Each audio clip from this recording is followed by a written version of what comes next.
E aí, já ouviu falar na taxa Selic e pensou, nossa, isso é muito complicado, é coisa de economista? Pois é, hoje a gente vai quebrar esse mito. A verdade é que entender a Selic é a chave para decifrar a economia brasileira e como ela mexe e muito com o nosso dinheiro. Vamos nessa! E para começar, essa citação aqui, olha, ela resume tudo de um jeito perfeito. A Selic não é só um número no jornal, não. Pensa nela como uma força invisível, uma gravidade que puxa tudo para cima ou para baixo, desde o preço do pãozinho até o sonho da casa própria. Então tá, mas afinal, o que é essa tal de Selic de verdade? Vamos direto ao ponto, sem enrolação, para entender o mecanismo por trás do nome. Olha só, o próprio nome já dá uma pista, né? Selic, na sua essência, é um sistema, uma plataforma digital ultra segura, é como se fosse uma sala de reunião virtual exclusiva onde os maiores bancos do país fazem negócios de valores altíssimos todos os dias.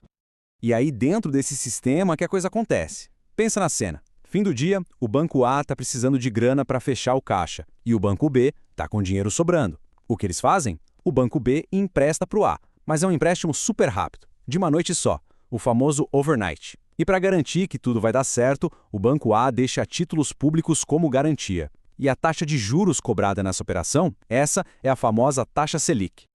Agora, atenção aqui para um detalhe que faz toda a diferença. Na verdade, existem duas Selics. A Selic efetiva é a média real, o resultado de todas essas operações que acontecem de verdade todo dia.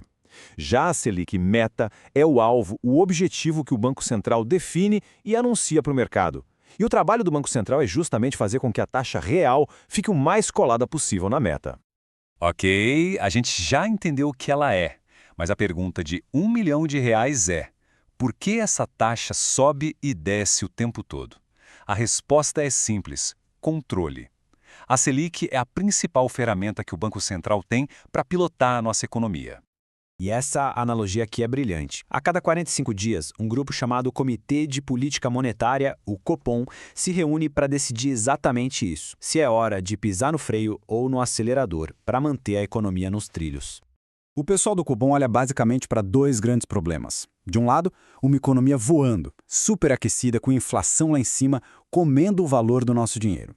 Do outro lado, uma economia meio parada, fria, sabe? Com lojas vazias, desemprego subindo. E aí vem o pulo do gato. Se a inflação está descontrolada, o que o Banco Central faz? Pisa no freio. Ou seja, aumenta a Selic. Isso deixa o crédito mais caro, a galera consome menos e os preços tendem a se acalmar. Agora, se a economia está fraca, precisando de um empurrãozinho, ele pisa no acelerador, diminui a Selic. O crédito fica barato, as pessoas e as empresas voltam a gastar e a economia esquenta de novo. Beleza, agora vamos trazer isso para o nosso bolso, para quem investe. Aqui, a influência da Selic é cristalina, é direta. Para entender isso, a melhor imagem é a de uma gangorra. De um lado, a gente tem os investimentos mais seguros, a renda fixa. Do outro, os mais arriscados, como a bolsa de valores. A Selic é quem decide para qual lado essa gangorra vai pender. E a dinâmica é bem simples, olha só. Quando a Selic está lá no alto, a renda fixa vira a estrela do show. Fica super atraente, o dinheiro corre para lá, buscando segurança e um bom retorno sem muito esforço. A bolsa do outro lado fica mais leve, com menos gente interessada. Agora, quando a Selic cai, a gangorra vira. A renda fixa já não parece tão boa e o dinheiro começa a migrar para a bolsa, em busca de retornos maiores. E a gente vê isso na prática e em produtos bem conhecidos. O Tesouro Selic, por exemplo, rende a própria Selic. CDBs e LCIs geralmente seguem o CDI, que é tipo um primo irmão da Selic, anda sempre coladinho com ela. E até a poupança, olha só, muda a regra de rendimento dependendo se a Selic está acima ou abaixo de 8,5% ao ano. Ah, mas e para quem não investe? Será que a Selic importa? Com certeza! E como importa? Ela afeta o custo do dinheiro para todo mundo, o tempo todo. Pensa só, ela está na parcela do carro novo, nos juros do cartão de crédito que parecem não ter fim, no preço das coisas no supermercado, na chance de conseguir um emprego e até no custo daquela viagem internacional que a gente sonha em fazer. A Selic está em tudo. Vamos para um exemplo bem prático para isso ficar claro. Digamos que o plano seja financiar R$ 50 mil para comprar um carro. Num cenário de Selic baixinha, lá como era em 2021, os juros desse financiamento poderiam ficar em torno de 1% ao mês. Tranquilo, né? A parcela cabe no orçamento. Agora, olha a virada. Com a Selic lá nas alturas, como foi em 2023, o banco precisa cobrar bem mais caro. Os juros pulam para 2,5% ao mês. A mesmíssima parcela do mesmo carro fica impagável. O sonho do carro novo tem que esperar. Tá vendo? Esse é o freio da economia funcionando na vida real. E o dólar? Como ele entra nessa história? Bom, aqui tem outra analogia ótima. A Selic funciona como um imã de dólares. É simples. Quando a Selic está alta, o nosso imã brasileiro fica super forte. Ele atrai dólar de tudo quanto é canto de investidor gringo querendo ganhar com nossos juros altos. Com tanto dólar entrando no país, o que acontece com o preço dele? Cai. E aí, viajar para fora, comprar importados fica mais barato.